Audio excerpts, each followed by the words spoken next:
제11장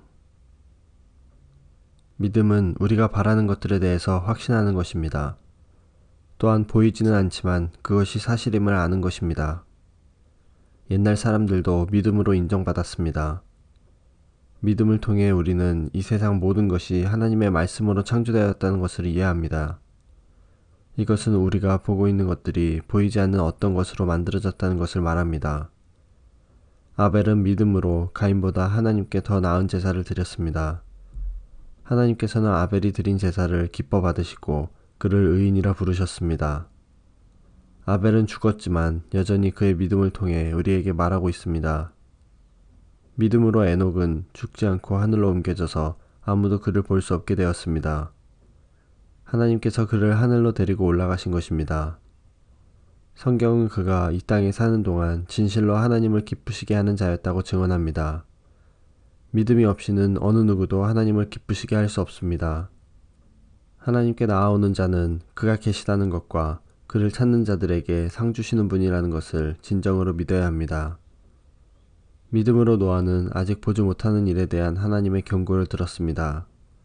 그는 하나님께 순종해서 그의 가족을 구원할 방주를 지었습니다. 그는 믿음으로 세상이 잘못되어 가고 있음을 사람들에게 알리고 하나님과 의의 관계를 맺은 사람이 되었습니다. 믿음으로 아브라함은 하나님께서 그에게 약속하신 땅으로 가라는 하나님의 부르심에 순종하였습니다. 그는 가야 할 곳도 모른 채 자기 고향을 떠났습니다. 그는 믿음 때문에 하나님께서 자기에게 약속하신 땅에 가서 살 수 있었습니다. 그는 그곳에서 갈 곳 없는 나그네처럼 살았고 같은 약속을 받은 이삭과 야곱과 함께 장막에서 거하였습니다. 아브라함은 영원한 터가 있는 성을 기다리고 있었습니다. 그것은 바로 하나님께서 계획하고 세우신 성입니다. 사라 자신도 아이를 낳기에는 나이가 너무 많았으나 믿음으로 후손을 얻을 힘을 얻었습니다.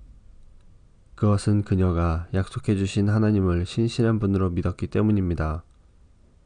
나이가 많아 거의 죽은 사람과 다름없던 한 사람으로부터 하늘의 별과 바닷가의 모래알같이 셀 수 없을 정도로 많은 후손이 나왔습니다. 이 사람들은 모두 믿음을 따라 살다가 죽었습니다. 그들은 하나님께서 그의 백성에게 약속하신 것을 받지는 못했으나 앞으로 올 것들을 멀리서 보고 기뻐하였습니다. 그들은 스스로 자신들이 이 땅에서 나그네일 뿐이라고 고백하였습니다.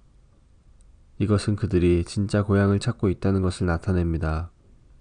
만일 그들이 떠나온 고향을 생각한다면 다시 되돌아갈 수도 있었을 것입니다. 그러나 그들은 더 나은 고향을 기다리고 있었는데 그것은 바로 하늘에 있는 고향이었습니다. 그래서 하나님께서는 저들의 하나님이라고 불리는 것을 부끄러워하지 않으시고 그들을 위해 한 성을 예비해 주셨습니다. 아브라함은 하나님께 시험을 받았을 때 믿음으로 이삭을 제물로 바쳤습니다. 그는 하나님께 약속을 받았는데도 아들을 바칠 준비를 한 것입니다. 하나님께서는 그에게 내가 내게 약속한 후손은 이삭을 통해 나올 것이다 라고 말씀하셨습니다. 아브라함은 하나님께서 죽은 사람도 살려주신다는 것을 믿었습니다. 아브라함은 이삭을 죽은 사람들 가운데서 다시 받은 것입니다. 믿음으로 이삭은 야곱과 에서의 앞날을 축복하였습니다. 또 믿음으로 야곱은 죽을 때 요셉의 아들들을 축복하고 그의 지팡이를 짚고서 하나님께 경배드렸습니다. 믿음으로 요셉은 죽을 때 이스라엘 백성이 이집트에서 떠날 것을 말하였고 자기의 시신을 어떻게 할 것인지도 얘기하였습니다. 믿음으로 모세의 부모는 그가 태어났을 때 평범한 아이가 아니라는 것을 알고 석 달 동안 그를 숨기며 키웠습니다. 그들은 왕의 명령을 거역하는 것도 두려워하지 않았습니다. 믿음으로 모세는 성장한 뒤 파라오 딸의 아들이라 불리는 것을 거절하였습니다. 그는 잠시 동안 죄의 즐거움을 누리기보다는 하나님의 백성들과 함께 고난받는 것을 택하였습니다. 그는 이집트의 온갖 보물을 가지는 것보다 그리스도를 위해 고난받는 것이 더 낫다고 생각한 것입니다. 그는 오직 하나님이 주실 상만을 바라보았습니다. 믿음으로 모세는 이집트를 떠났으며 왕의 분노를 두려워하지 않았습니다. 모세는 보이지 않는 하나님을 마치 보이는 듯이 바라보며 꿋꿋이 참았습니다. 믿음으로 모세는 유월절을 준비하고 문마다 피를 발랐습니다.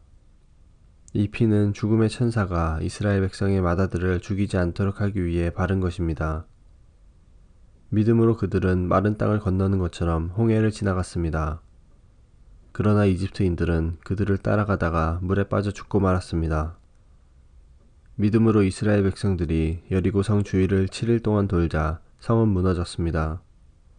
믿음으로 기생 라합은 정탐꾼들을 잘 대접하여 하나님께 순종하지 않은 자들이 죽임을 당할 때 구원을 받았습니다. 더 많은 이야기가 필요합니까?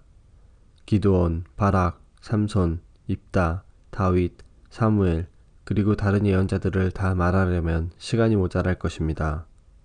그들은 믿음으로 나라들을 정복하고 옳은 일을 하였으며 하나님께서 약속하신 것들을 받았고 사자의 입을 막았습니다. 또 큰 불을 막아내며 칼날을 피하였습니다. 그들은 약한 데서 강해졌으며 전쟁터에서는 용감해져서 적들을 무찔렀습니다. 여자들은 죽은 가족이 다시 살아나는 것을 보았습니다. 또 어떤 이들은 죽은 후에 더 나은 삶으로 부활할 것을 생각하면서 고문을 당하고 풀려나는 것을 거절하기도 하였습니다. 어떤 이들은 조롱을 받으며 매를 맞았습니다. 어떤 이들은 묶인 채로 감옥에 끌려갔습니다. 그들은 돌에 맞아 죽었고 몸이 반으로 잘리기도 하였으며 칼에 찔려 죽기도 하였습니다. 양과 염소 가죽을 두르고 가난과 고난과 학대를 견뎌야 했습니다. 그들에게 세상은 아무런 가치가 없었습니다. 그들은 광야와 산과 동굴과 땅굴에서 살았습니다. 이 사람들은 모두 믿음으로 이름이 알려진 자들입니다. 그러나 그들 중 어느 누구도 하나님께서 약속하신 것을 받지는 못하였습니다. 그것은 하나님께서 우리에게 더 좋은 것을 예비하시고 그들이 우리와 함께 완전해지도록 하셨기 때문입니다.